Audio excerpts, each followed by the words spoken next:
At the turn of the 20th century, millions of immigrants were pouring into New York City, fleeing famine and persecution in the Old World. But instead of streets paved with gold, they discovered the tenements of the Lower East Side and brutal working conditions for meager pay.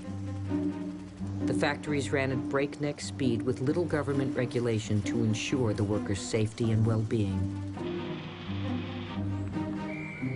A great struggle was underway over the rights of working people, including women and children, as the progressive era was rising up against the Gilded Age. On March 25, 1911, all these forces converged in an historic reckoning when a fire broke out in a factory in downtown Manhattan, killing 146 people, mostly young women and teenage girls. It burned through 3 floors in 18 minutes, and it burned a hole into the conscience of America.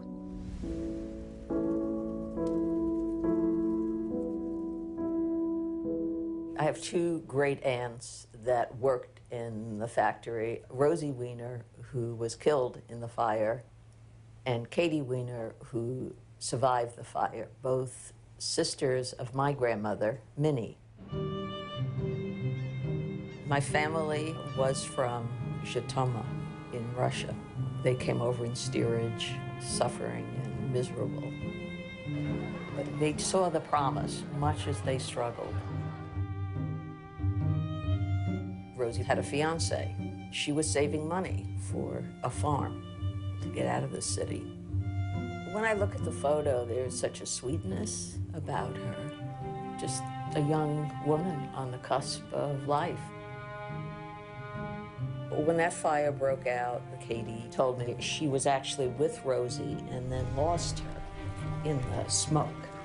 And I don't know whether, it's just so emotional for me. It's extraordinary to me how emotional it is. I think that Rosie could have gone back to look for Katie. You know, I think there was so much of this trying to find each other because she was the older sibling. And Rosie never made it out.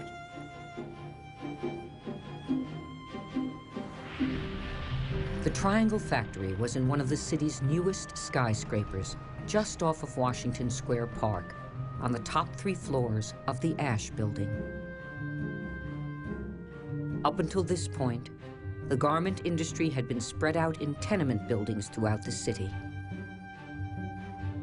Now, companies could crowd hundreds of workers together under one roof in huge loft spaces with powerful machines.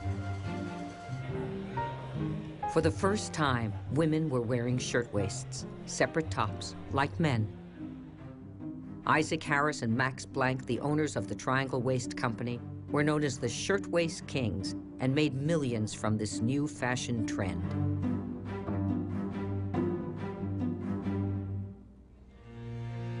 I'm Catherine Weber. My grandmother, Pauline, my father's mother, worked at the Triangle Waist Company finishing buttonholes. To be a worker under those conditions was to have very few rights and very few options. Fierce competition among shirtwaist manufacturers created a frenzied and dangerous pace. Many people were working 7 days a week and extremely long hours for little pay. You were just supposed to work. It was really an expectation of being a cog in the machine. The International Ladies Garment Workers Union, the ILGWU, began to organize garment workers across the city. Triangle was one of the largest factories, which made it a focal point of union activity. In September of 1909, a strike started at the factory, which soon spread across the city.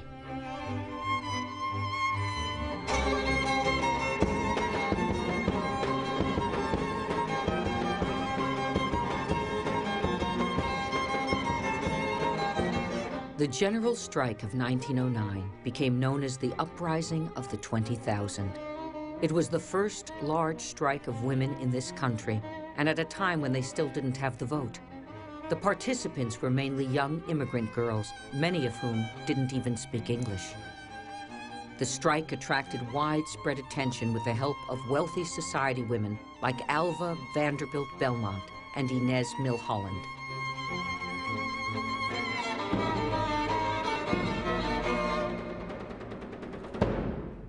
Within days of the strike starting, it turned ugly.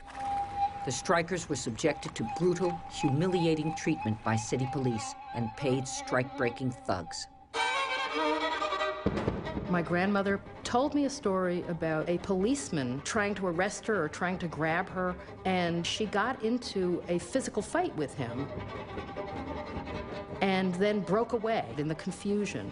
And she stopped and she looked in her hand and she saw that she had pulled hair out of his head, and it was still in her fist. Women trying to defend themselves were arrested on charges of disorderly conduct and hauled off to jail. Government offered these people no protection whatsoever. They were not valued. What was valued was, you know, having lots of money, and any way you could get it was okay. Some owners gave into the union, but with the help of city government, Blank and Harris were able to weather the strike at Triangle. The workers eventually returned to the factory without union recognition. It was back to business as usual until the day of the fire. On a Saturday afternoon in late March, 500 workers filed into the Triangle factory. Most of them had already put in a 60-hour work week. No one was prepared for what was about to happen. The fire broke out on the 8th floor at about 4:40 in the afternoon, just as people were finishing up for the day. Investigators believe it was started by a discarded cigarette. Highly flammable stacks of fabric and paper patterns caused the fire to spread quickly across the floor. The workers panicked and started running for the exits all at once. They had never had fire drills. There was no plan. Nobody knew what to do. Triangle was in a new building, so it should have been one of the safest places around, but the stairways were only 2.5 feet wide. The doors, by law, were allowed to open in, although everyone knew that it was much safer if they opened out. Everyone knew that sprinklers could save lives, but they weren't installed because the law didn't require it. Government just refused to get involved, to not be told how to run their business. It is believed by many to be a birthright in this country, and for the people who came to this country, they wanted in on that.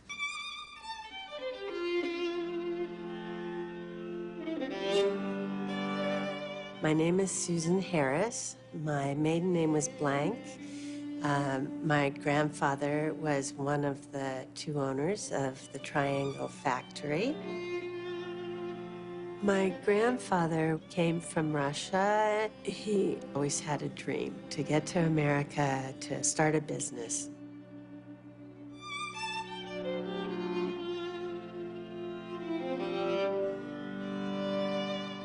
I think, you know, he wanted to be successful. He wanted to have one of the bigger and better businesses. These men and their families, their lives were dramatically different from the people who lived so far downtown.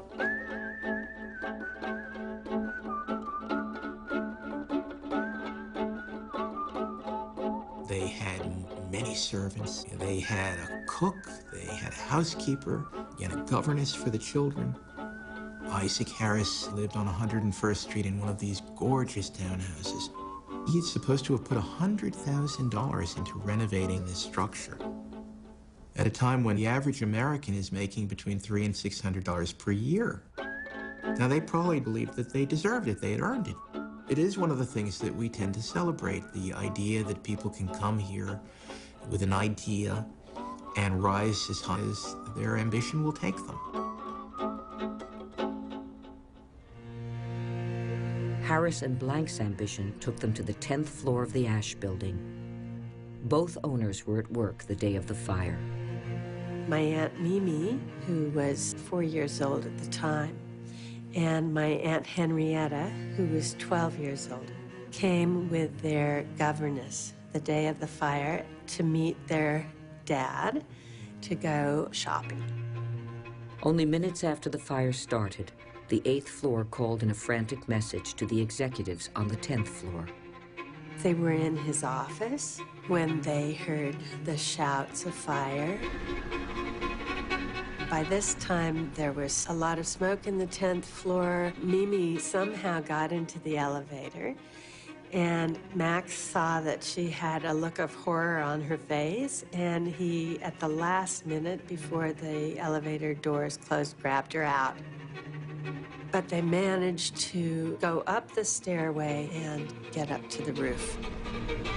A New York University law professor in the building next door to Triangle heard the screams and rushed to the roof with his students. They lowered ladders down to the Ash Building's rooftop below. 10 minutes after the warning had been received, everyone on the top of the building had managed to escape the fire. Something like 60 to 80 people were saved that way. As the 10th floor office workers were scrambling to safety, the New York Fire Department was on its way to Triangle. The first engine arrived at 4:47, only 2 minutes after the alarm had been raised.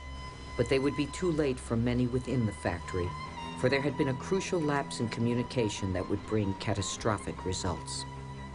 The switchboard operator on the 10th floor had taken the emergency call. In the panic, she failed to alert the nearly 300 workers on the 9th floor. The flames had not reached them yet, so they were oblivious to the fire raging beneath them, and they lost vital minutes in the race to save themselves.